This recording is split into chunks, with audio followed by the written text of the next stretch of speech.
وہ کبھی بھی نظام کو آگے چلنے میں مدد نہیں دیتی ہوتی. یہ بنیادی بات ہے. یعنی آپ یہ سوچیں کہ پاکستانی سوئے ہیں, پاکستانی کوئی کوشش نہ کرے, پاکستانی جو ظلم یا جو استعمار وہاں پہ اس وقت قابض قوتوں کا ہے اس کے سامنے امریکہ آ کے کچھ کر دے گا, فلاں بندہ رہا ہو جائے گا یا فلاں تبدیلی آ جائے گی. ایسا کبھی ہوتا نہیں ہے, اور اگر کبھی ایک لمحے کو ہو بھی جائے تو وہ سسٹینیبل نہیں ہوتا, وہ دیر پا نہیں ہوتا. خیر, تو ابھی یہ آپ کے سامنے جب بھی اسٹیٹ آف یونین ایڈریس ہوتا ہے امریکن صدر کا, تو امریکن صدر ہمیشہ ہر اسٹیٹ آف یونین ایڈریس میں اپنی حکومت کی ٹیررزم کے حوالے سے جو بھی کامیابی ہوتی ہے وہ بتاتے ہیں. تو ٹیررزم کے حوالے سے جب سے ٹرمپ آئے ہیں یہ ایک ہی واقعہ ہوا ہے کہ انہوں نے ایک مین ٹیررسٹ پکڑا ہے, اور صاف ظاہر ہے وہ چونکہ پاکستان کے ایریاز ہے, پاکستان کو یہ کہتے ہوئے شرمندگی نہیں ہوتی کہ ٹیررسٹ ہمارے ایریا میں آ کے چھپ جاتے ہیں یا ہمارے بارڈر ایریا میں چھپے ہوتے ہیں. خیر, امریکن نے انٹیلیجنس شیئرنگ کی اور پاکستانی فورسز نے, صاف ظاہر ہے امریکہ نے جب بتا دیا فلاں جگہ پہ بندہ ہے تو یا تو پاکستانی پکڑ کے پکڑائیں گے, نہیں تو وہ اسامہ بن لادن کی طرح اندر آ کے خود کر لیں گے. تو انہوں نے وہ کر دیا, اور رائٹلی صدر ڈونلڈ ٹرمپ نے شکریہ ادا کیا, اس کے اوپر ڈنڈورا پیٹنا شروع کر دیا جیسے کوئی بہت بڑی کامیابی مل گئی ہے. اب اس طرح کے ڈنڈورا پیٹنے کے, آپ اگر غور سے سن رہے ہیں تو میں نے دونوں اطراف میں بات کی ہے, میں دونوں اطراف کو ان کے نقطۂ نظر کے اوپر میں سمجھتا ہوں کہ وہ اس کے اوپر تنقید کی جا سکتی ہے, چاہے وہ پی ٹی آئی کے چند دوستوں کا یہ نقطۂ نظر ہو, چاہے وہ ہماری حکومت کا ہو. دونوں اطراف کو میں اس حوالے سے ڈھولکیاں بجانے والے یا بہت زیادہ امیدیں رکھنے کے حوالے سے میں غلط سمجھتا ہوں. اس کی جو صورت آپ کو نظر آئی صرف 24 گھنٹے کے اندر جو پاکستان کے اندر خبر رپورٹ ہو رہی ہے, اگرچہ ایک نیوز ایجنسی کے حوالے سے خبر ہے لیکن یہ سن لیں یہ خبر کیا ہے کہ امریکی صدر ڈونلڈ ٹرمپ کی جانب سے نئی سفری پابندیوں کے باعث پاکستان اور افغانستان کے باشندوں کا آئندہ ہفتے سے امریکہ میں داخلہ بند ہو سکتا ہے. برطانوی خبر ایجنسی کے مطابق امریکی انتظامیہ مختلف ملکوں میں سیکیورٹی اور جانچ پڑتال کے نظام کا جائزہ لے رہی ہے. اب وہ جو وہاں پہ کسی بھی ملک سے جو لوگ دوسرے ملکوں میں جاتے ہیں, جو وہاں پہ نظام ہے سیکیورٹی کا, جانچ پڑتال کا, سکروٹنی کا, یہ دیکھنے کا کہ یہ جو بندہ یہاں سے جا رہا ہے یہ یہاں پہ کس کس چیز میں ملوث ہے, اس کی کیا کیا ایکٹیویٹیز ہیں, اس کے پاس جو پیسہ یا دولت یا اس کے بینک میں جو چیزیں ہیں وہ کس حد تک جو ہے جسٹیفائیڈ ہے, کیا اس بندے کا کبھی ٹیرر سے کوئی تعلق رہا ہے, ایکسٹریمسٹ آرگنائزیشن سے کوئی تعلق رہا ہے. اب جن ملکوں میں یہ جانچ پڑتال نہیں ہوتی وہ صاف ظاہر ہے کہ وہ اس کے نرغے میں آنے کا امکان ان کا پہلے دن سے تھا. اور اب کیا رپورٹ ہو رہا ہے کہ برطانوی خبر ایجنسی کے مطابق امریکی انتظامیہ مختلف ملکوں میں سیکیورٹی اور جانچ پڑتال کے نظام کا جائزہ لے رہے ہیں. اس نظر ثانی کے نتیجے میں مختلف ملکوں سے آنے والوں کا امریکہ میں داخلہ بند ہو سکتا ہے. امریکی صدر کی طرف سے 20 جنوری کو ایک ایگزیکٹو آرڈر جاری کیا گیا تھا جس میں امریکی سلامتی کو خطرات کی نشاندہی کے لیے امریکہ آنے والوں کی سخت جانچ پڑتال کو ضروری قرار دیا گیا تھا. ٹرمپ انتظامیہ نے کابینہ اراکین کو ہدایت کی تھی کہ کمزور اور ناقص جانچ پڑتال والے ممالک کی فہرست فراہم کی جائے جس میں جزوی یا مکمل پابندی کا اطلاق کیا جانا چاہیے. خبر ایجنسی کے ذرائع کے حوالے سے بتایا کہ افغانستان اور پاکستان پر مکمل سفری پابندی کی تجویز دی جا سکتی ہے. نئی پابندیوں سے وہ ہزاروں افغان بھی متاثر ہوں گے جنہیں امریکہ بسانے کے لیے کلیئرنس بھی مل چکی ہے. طالبان کے انتقام کے ڈر سے امریکی فوج کے ساتھ کام کرنے والے افغان باشندوں کو پناہ گزین یا خصوصی ویزے پر امریکہ میں بسانے کا فیصلہ ہوا تھا اور ان کے پاس امریکی ویزے بھی تھے. تو ناظرین, یہ صورتحال تھی جو آپ کے سامنے رکھی کہ امریکہ کے حوالے سے یہ جو لوگ بھی اس چیز کو, اس عمل کا جائزہ لے رہے تھے کہ مختلف ملکوں میں کس طرح کے سیکیورٹی کے پروسیس ہیں, انہوں نے میڈیا کو بتایا ہے کہ ان ملکوں میں باقی کوئی نام ہے یا نہیں. پاکستان اور افغانستان کا نام آ رہا ہے.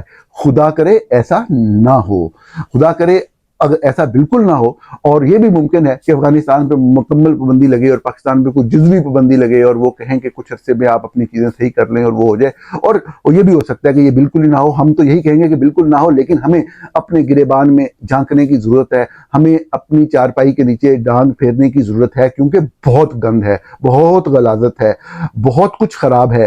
ہم جو بھی بندہ بات کرتا ہے سب سے بڑی علامت خرابی کی اور گندگی کی اور ختم ہونے کی طرف جانے کی یہی ہے کہ کوئی بھی شخص جو بات کرتا ہے اس کو بجائے اس بات پہ غور کرنے یا اس کی بات کو یہ کہہ دینے کہ یہ درست نہیں ہے, اس کے اوپر غداری کے فتوے لگائے جاتے ہیں. یہ نشانی ہوتی ہے کسی ملک کے ختم ہو جانے کی, مستقل طور پر ختم ہونے کی طرف جانے کے سفر کی, کہ آپ کبھی بھی تنقید کو برداشت نہیں کرتے, الٹا تنقید کرنے والے کو ختم کرنے مارنے کی بات کرتے ہیں.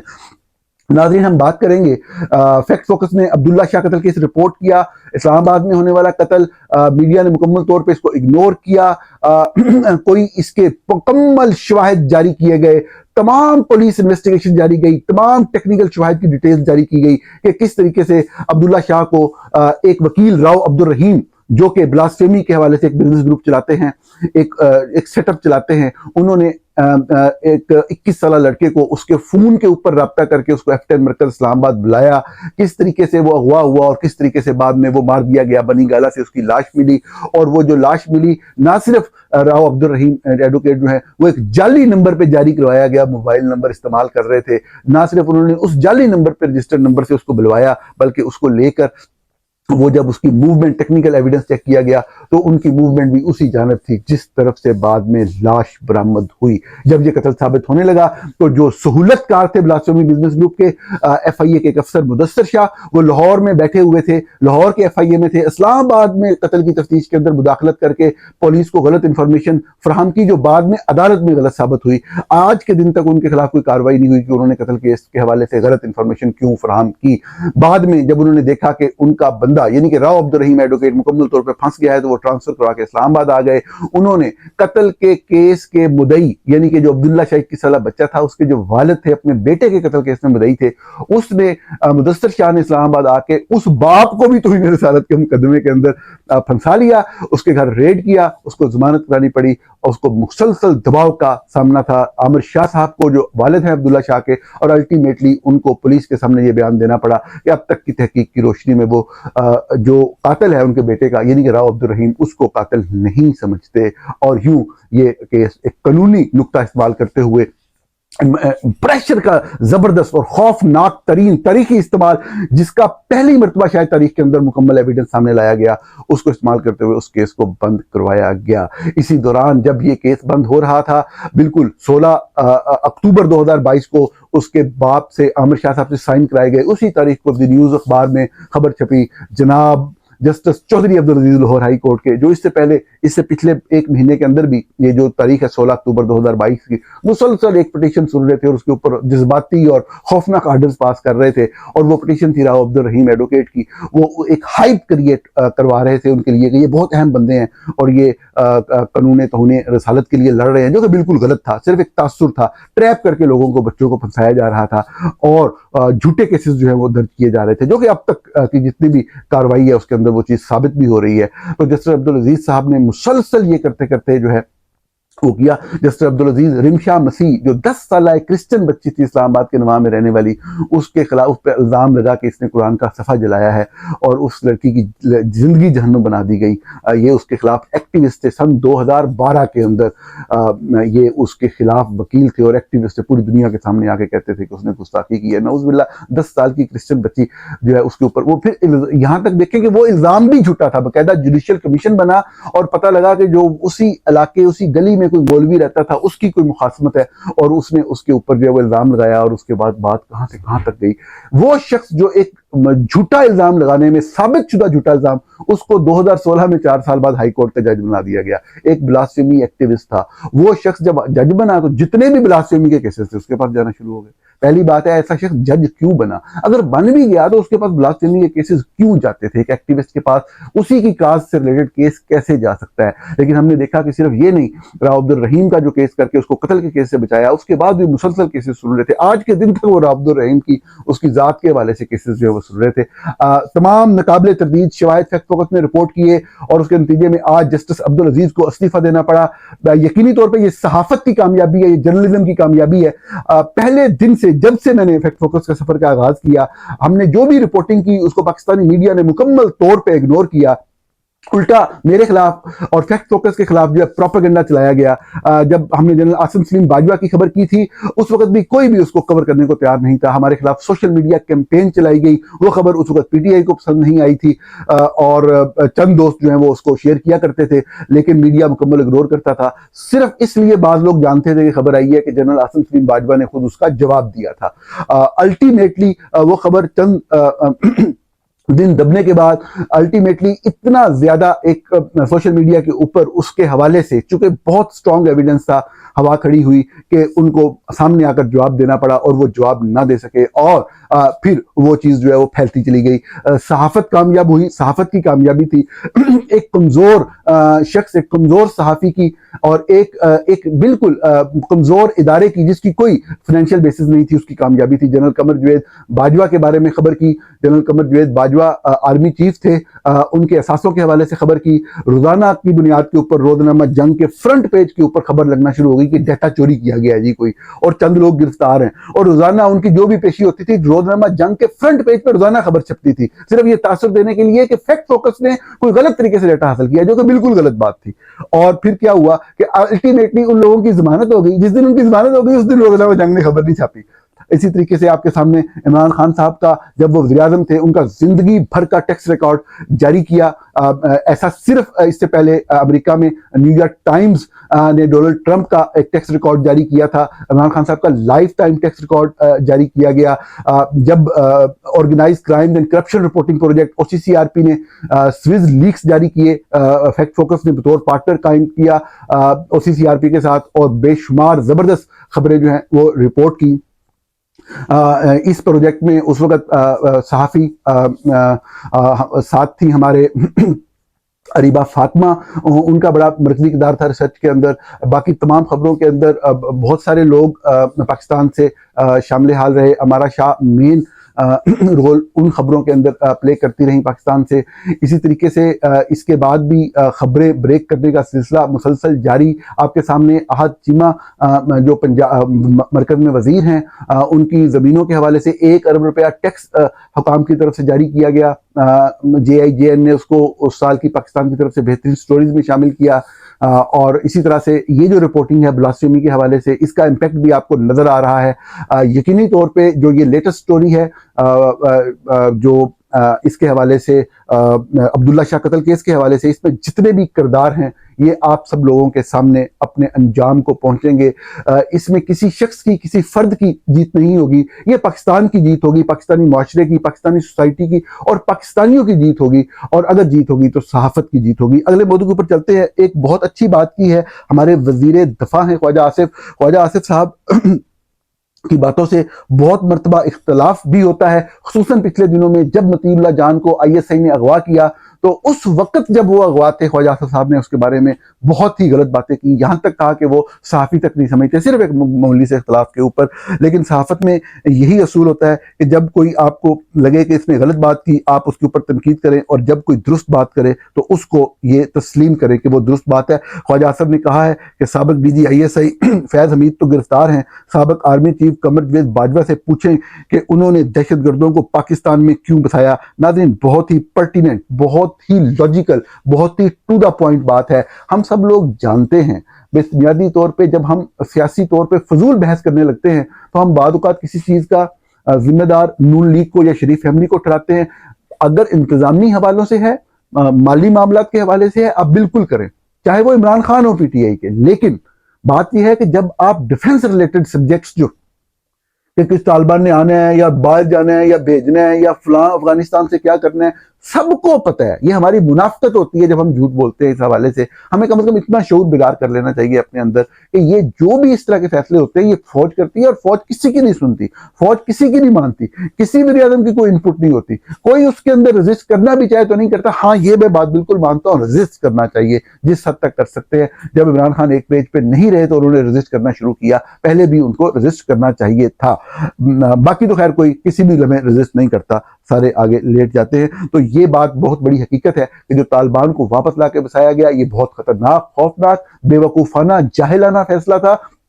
آپ ایکسٹریمسٹ کے ساتھ اس طریقے سے ڈیل نہیں کر سکتے. ایکسٹریمسٹ بھی نہیں، ٹیررسٹ، نون ٹیررسٹ، ڈکلیئر ٹیررسٹ، جنہوں نے ٹیررزم کمٹ کی ہوئی تھی، آپ نے جانتے بوجھتے ان کو لا کے واپس بچایا. Now they are playing havoc with this country, تباہ کر کے رکھ دیا. تمام لیٹسٹ رپورٹس جو ہیں وہ پاکستان کے اندر دہشت گردی کی بدترین صورتحال کی طرف اشارہ کر رہی ہیں. سال 2024 تاریخ کا بدترین سال اس حوالے سے رہا کہ نہ صرف یہ نئی حکومت بلکہ ان کے ساتھ جو اصل ذمہ دار ہیں فوج کے لوگ، فوج کی قیادت، اس کی مکمل ناکامی سامنے آئی. بجائے اس کے کہ ایک فیصلہ کیا جائے کہ جو قانون پہلے سے موجود ہے، جو بالکل درست قانون ہے، جو پارلیمنٹ کا بنایا ہوا قانون ہے، اب پارلیمنٹ مکمل بھی نہیں ہے، اس میں خام خواہ ایک جو ہے مضحکہ خیز ترمیم کر کے آرمی چیف یا دیگر سروسز چیف کی مدت ملازمت 5 سال کی گئی ہے، جو کہ بالکل غلط بات ہے. ہمیں فوج کے جنرلوں میں سے ہی کسی پروفیشنل سولجر کو آگے لا کے آئین اور قانون کے مطابق ابھی نومبر 2025 میں جو مدت ملازمت پوری ہو رہی ہے آرمی چیف کی، اس کے مطابق تعیناتی کرنی چاہیے. اسی طرح سے اب کہا ہے انہوں نے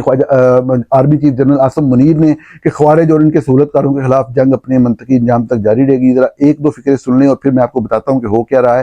army chief general Asim Munir نے آج بنوں کا دورہ کیا جہاں انہیں جاری آپریشن اور علاقے کی مجموعی سیکورٹی صورتحال پر بریفنگ دی گئی. ISPR کے مطابق آرمی چیف نے 4 مارچ کو بنوں کینٹ میں خوارج کے ناکام دہشت گرد حملے کے تناظر میں بنوں خیر چھوڑے. اب دیکھیں اب یہ کتنی شرمناک بات ہے اور کتنی افسوسناک بات ہے کہ ہم جھوٹ بولتے ہیں اور کہہ رہے ہیں کہ جی وہ ہم نے یہ کیا ہے، وہ خوف خطرناک حملہ تھا لیکن ناکام کر دیا اور یہ کر دیا اور وہ کر دیا. مطلب شرم کرنی چاہیے. 15-16 دہشت گرد تھے. کوئی بھی دہشت گردی کو کبھی جسٹیفائی نہیں کرتا. جو بھی ہم کامنٹ دیتے ہیں اس کو لے کے وہ ٹویٹر کے اوپر گالیاں لوگ نکال رہے ہوتے ہیں، نہیں تم دہشت گردوں کے حامی ہو. ہم جیسے لوگ پہلے دن سے روتے رہے کہ آپ ان کے ساتھ نہ سویا کریں. آپ دہشت گردوں کے ساتھ سوتے ہیں اور یہ والا جو معاملہ ہے اس کی وجہ سے تباہی مچتی ہے. اور آپ کسی بھی صورت میں ریاست اس طریقے سے ٹیررسٹ کو یا اس طرح کی پراکسیز کو لے کے نہیں چل سکتی. کوئی بھی ملک نہیں چلتا. اگر کوئی چلتا ہے تو اس کی سزا بعد میں بھگتتا ہے اور آپ تو اس قابل ہی نہیں کہ آپ سزا بھگت سکیں. تو آپ مسلسل ایک تو ان کے ساتھ ساز باز کرتے ہیں، ان کے ساتھ آپ کے معاملات ہوتے ہیں اور پھر آپ کی لڑائی ہوتی ہے اور پھر وہ اتنے خوفناک حملے کرتے ہیں. حملہ کر کے وہ 20 لوگ مار رہے ہیں. وہ تو حملہ کرنے آئے تھے. آپ کے سینکڑوں لوگوں کا کینٹ ہے، ہزاروں لوگوں کا کینٹ ہے. سب کو پتہ ہے بھائی وہ جتنے آئے ہیں انہوں نے مارے جانے ہیں. ان کی تعداد آخر میں 0 ہی ہوگی. آئیے دیکھا جائے گا کہ آپ کا کتنے بندے مارے گئے ہیں. 1 مارا گیا یا 2 مارے گئے ہیں. اگر 1 بھی مارا گیا ہے تو آپ کی شکست ہے. وہ کامیاب ہوئے ہیں دہشت گرد. آپ کے ایک شہری کی عزت، اس کی شان، اس کی آن بہت زیادہ ہے. آپ نہیں سنبھال پا رہے، آپ نہیں کر پا رہے. آپ سے نہیں پولیسنگ کا نظام، آپ سے فوج کا نظام، آپ سے امن و امان کنٹرول کرنے کا نظام، دہشت گردوں سے لڑنے کا نظام آپ سے نہیں چل رہا. آپ کو اپنی پالیسی کے اندر کوئی بہت بنیادی تبدیلی لانی ہے. کیا تبدیلی لانی ہے؟ وہ یہی تبدیلی لانی ہے کہ اگر آپ جب تک آپ کنٹینیو کرتے ہیں، قابض ہے اس پوزیشن کے اوپر، آپ کو سیاست سے کنارہ کشی کرنی ہے. سیاست کو اپنے سر پہ چلنے دینا ہے. آپ نے لوگوں کے فیصلوں کا احترام کرنا ہے. یہ ملک یہ 22 کروڑ پاکستانیوں کا ہے. یہ کسی کے باپ کی جگیر نہیں ہے. یہ ان کی مرضی ہے کہ وہ کن کے ذریعے اپنے معاملات چلانا چاہتے ہیں. آپ کی مکمل توجہ پولیٹکس کے اوپر ہے. آپ کی مکمل توجہ آپ کی انٹیلیجنس ایجنسی کی سیاسی جماعتوں کو فکس کرنے کے اوپر ہے. آپ کی مکمل توجہ جو کریٹیکل وائسز ہیں ان کو دبانے اور ختم کرنے کے اوپر ہے. آپ کی مکمل توجہ جو ہے وہ میڈیا کو فکس کرنے کے اوپر ہے. اس طریقے سے ملکوں کے نظام نہیں چلا کرتے، تباہی ہوا کرتی ہے. یہی ہوتی ہے. آپ آخر میں آ کے کہانیاں سنا رہے ہیں لوگوں کو کہ خوارج کے خلاف یہ جنگ جاری رہے گی، یہ جاری رہے گی. کیا جاری رہے گی؟ آپ نے ابھی یہاں سے F-16 نکالنے ہیں، جا کے کسی علاقے پہ بمباری کر کے کوئی ایک آدھے بندے کی آپ کو اطلاع ہوگی، 15 بندے مار کے آپ کہیں گے جی 16 دہشت گردوں کو جہنم واصل کر دیا. وہ بیچارے بچے عام سیویلین مارے جائیں گے. کوئی آپ سے کام نہیں ہو رہا. صرف دکھاوے کے لیے، صرف کاغذی کارروائی کے لیے، صرف 2 ویڈیوز بنانے کے لیے سارا کام چل رہا ہے. یہ ایک حقیقت ہے، یہ ایک فیکٹ ہے.